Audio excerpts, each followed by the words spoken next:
The fire that ignited American Airlines Flight 1006 pulled into the gate at Denver's airport, sending flyers rushing to escape the flames, was not the first issue for the 13-year-old 737 Thursday. Within minutes of taking off from Colorado Springs en route to Dallas with 178 on board, pilots reported engine problems.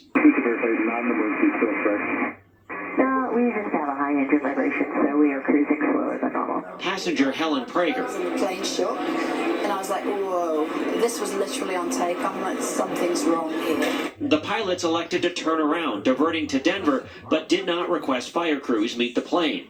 Approximately 6 minutes after landing, as the plane pulled into the gate, the fire and chaos started. Everyone was screaming, there's a fire, there's a fire. This was when you got to the gate. Yeah. She walked off the plane using the jet bridge.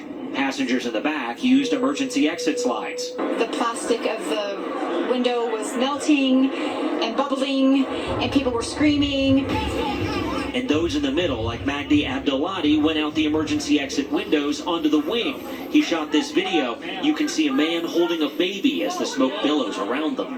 What is going through your mind as this is happening? I'm thinking it could explode anytime. I don't know.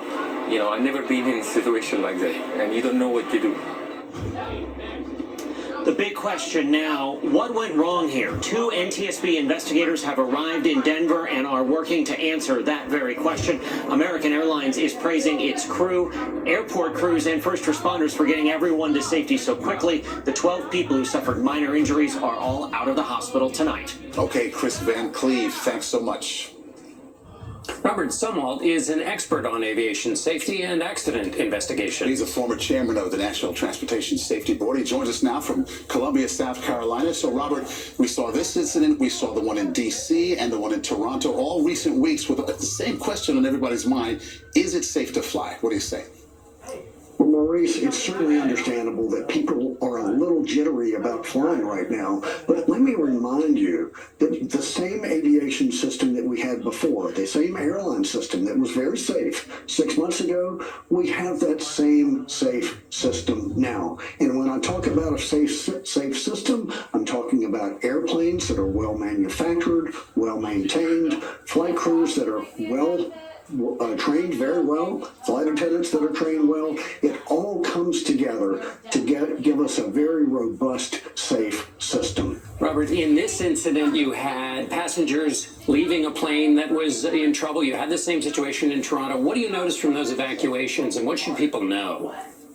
Well, the main thing is people are getting off safely. And I travel all the time. I know you do too, John, Maurice.